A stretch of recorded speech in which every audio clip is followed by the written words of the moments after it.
முதலமைச்சருக்கு ரொம்ப சுலபங்கண்ணா.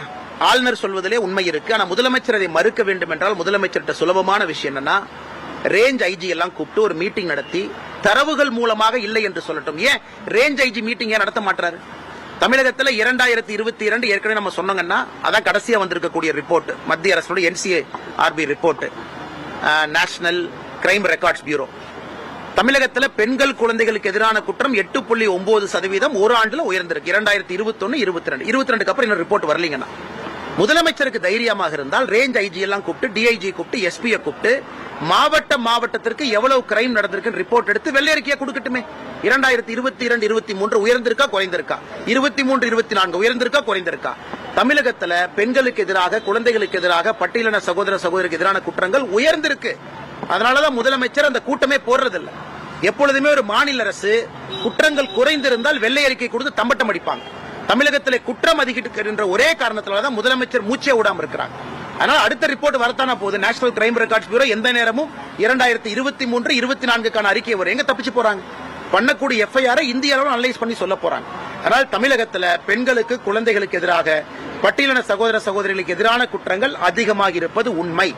அதுக்கு தரவுகள் அடிப்படையில் முதலமைச்சர் பதில் சொல்ல வேண்டும் என்பதுதான் எங்களுடைய எண்ணங்கள். பெரம்பூர் பகுதியில் அரசு பள்ளி மாணவி பாலியல் வன்கொடுமை செய்திருக்காங்க. அதற்கான 7 பேர் கைது செய்திருக்காங்க. பட் கைது செய்த ஒரு சில நாட்களிலேயே வெளியே வந்திருக்காங்க. ஆனா இன்னைக்கு முதலமைச்சர் அவர்கள் மாறுதட்டிக் கொள்கின்றார்கள். பெண்களுக்கு, குழந்தைகளுக்கு எதிரான குற்றம் சுமத்துவர்கள் மீது கடும் நடவடிக்கை எடுப்பேன். உங்க ப்ராசிக்யூஷன் டிபார்ட்மெண்ட், அதாவது வழக்கை நடத்தக்கூடிய டிபார்ட்மெண்ட் மிக மோசமா இருக்கு. இன்வெஸ்டிகேஷன் செய்யக்கூடிய அதிகாரிகளுக்கு எந்தவித ஆபரணங்களோ கருவிகளோ கொடுக்கல. அப்படி இருக்கும் பொழுது எப்படி அவங்க ஒழுக்கமா சார்ஜ் ஷீட் போட்டு கோர்ட்ல அந்த கேஸை நடத்தி தண்டனை வாங்கி கொடுப்பாங்க? அதனால போலீஸ் என்பது முன்னால் இருக்கக்கூடிய பிம்பம் மட்டும்தான். போலீஸுக்கு பின்னாடி இந்த வழக்கை நடத்தக்கூடிய ப்ராசிக்யூஷன் டிபார்ட்மெண்ட், போலீஸுக்கு பின்னால் இந்த வழக்கை முறையாக விசாரித்து சார்ஜ் ஷீட் செய்யக்கூடிய அதிகாரிகள், இவங்களுக்கு எங்கேயுமே தமிழ்நாட்டில் கவனம் இல்லைங்கண்ணா. இன்வெஸ்டிகேஷனுக்கு முக்கியத்துவம் இல்ல. அதனாலதான் எல்லாரும் உள்ள போறாங்க, 14 நாள்ல வெளியே வர்றாங்க. வெளியே வந்தவன் மறுபடியும் குற்றம் செய்யறான். உதாரணத்துக்கு ஞானசேகரன் 2014 தொடர்ச்சியா குற்றம் செய்யறவன் 2024 ஒரு பெரிய குற்றம் செய்யறான். காரணம், புடிச்சு உள்ள போட்டாலும் 14 நாள். நேத்து நான் பார்த்தேன், டிவியில போட்டிருந்தீங்களே, ஞானசேகரன் போலீஸ் வெஹிக்கிள்ல போகும்போது ஒரு சின்ன செல்போன்ல பேசுறது, அது DIPRல இருந்து கூப்பிட்டு எங்களுக்கு எவ்வளவு பிரஷர் போட்டு அந்த வீடியோ எடுக்க சொன்னாங்க. அது எனக்கு தெரியும். ஆனால் போலீஸ் கார்ல போற ஞானசேகரன் கைக்கு செல்போன் வருது. அந்த லட்சணத்துல இவங்க வழக்கை நடத்திக்கிட்டு இருக்காங்க. இதை யாராச்சும் கேட்டா உடனே அறிக்கை கொடுத்து உங்க மேல கேச போடுவேன், வழக்கை திசை திருப்புறீங்க, நீங்க தேவையில்லாத விஷயத்தை பேசுறீங்க. எத்தனை நாளைக்கு மிரட்டி இன்னைக்கு ஊடக நண்பர்களையும் மிரட்டும் அளவுக்கு திமுகவுடைய ஆட்சி வந்திருக்கு. அதுதான் அந்த அவலத்தினுடைய உச்சமாக நான் பார்க்கின்றேன். மத்திய உள்துறை அமைச்சர் அமித்ஷா நாளை மறுநாள் மத்திய உள்துறை அமைச்சர் அமித்ஷாஜி அவர்கள் வருகின்றார்கள். இது ஒரு தனியார் ஒரு திருமணம். முன்னாள் குடியரசு துணைத் தலைவர் ஐயா வெங்கையா நாயுடு அவருடைய இல்ல திருமண விழாவிலே பங்கேற்பதற்காக பாரதிய ஜனதா கட்சியினுடைய பல மாநிலத்தினுடைய முதலமைச்சர்கள், நம்முடைய முக்கியமான அமைச்சர்கள், உள்துறை அமைச்சர் அமித்ஷாஜி அவர் உட்பட எல்லாரும் வர்றாங்கன்னா ஒரு ஷார்ட் விசிட் மட்டும்தான். இது அவருடைய திருமண நிகழ்வுக்காக தமிழகத்திற்கு வர்றாங்க. கிஷன் ரெட்டி மத்திய அமைச்சர் மட்டும் இல்ல, நமக்கு தமிழ்நாடு பாஜக மாநில தலைவரை தேர்வு செய்யக்கூடிய ஒரு பொறுப்பாளர். அதுக்கான நடைமுறை இருக்கு.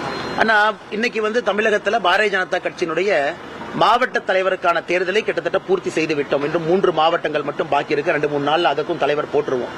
அதன் பிறகு இந்த மாநிலத்திலே தேர்தல் நடத்துவதற்கு தயாரான சூழ்நிலை இருக்கு. எங்களுடைய பொறுப்பை செய்து முடித்து விட்டோம். தேசிய தலைவர் என்னைக்கு தமிழகத்தில் கிஷன் ரெட்டி அவர்கள் இந்த ஆலோசனை கூட்டத்தை நடத்தி மாநில தலைவர் தேர்தல் நடத்த வேண்டும் என்று நினைக்கின்றார்களோ அதற்கு தமிழக பாரதிய ஜனதா கட்சி தயாரா இருக்கு. காரணம், மாவட்ட தலைவருடைய நியமனத்தை 100க்கு 100 முடித்து விட்டோம். பெண்களுக்கு எதிரான குற்றங்களுக்கு சட்டம் மட்டும் ஏற்றாங்க, விழிப்புணர்வு கடைசி கேள்வி எடுத்துக்கலாங்கண்ணா. அதாவது பெண்களுக்கு எதிரான குற்றத்திற்கு நான் ஒரு சட்ட மசோதாவை கொண்டு வர்றேன், ஆளுநர் கைது போட்டாங்க, இது மட்டும் பத்தாதுங்க. ஏற்கனவே சொன்னது போல இன்வெஸ்டிகேஷன் 0ல இருக்கு. ஏற்கனவே சொன்னது போல ப்ராசிக்யூஷன் டிபார்ட்மெண்ட் படு அவலத்தில் இருக்கு. எதையுமே கணக்கில் எடுக்காம காவல்துறையினுடைய கையை கட்டி போட்டு விட்டு அது ஒரு அவலத்துறையாக நடத்தி கொண்டிருக்கும் பொழுது எப்படி பெண்களுக்கு எதிரான குற்றம்? கொடுங்க, பெட்ரோல் கார் கொடுங்க, வண்டி கொடுங்க, போலீஸ் ஸ்டேஷன் அதிகப்படுத்துங்க. போலீஸ் ஸ்டேஷனுக்குள்ள அவர்களுக்கு என்ன தேவையோ அந்த ஃபெசிலிட்டிஸ் கொடுங்க. ஆட்டோமேட்டிக்காக பெண்களுக்கு எதிரான குற்றங்கள் கீழே குறைய ஆரம்பிக்கும். நன்றிங்க.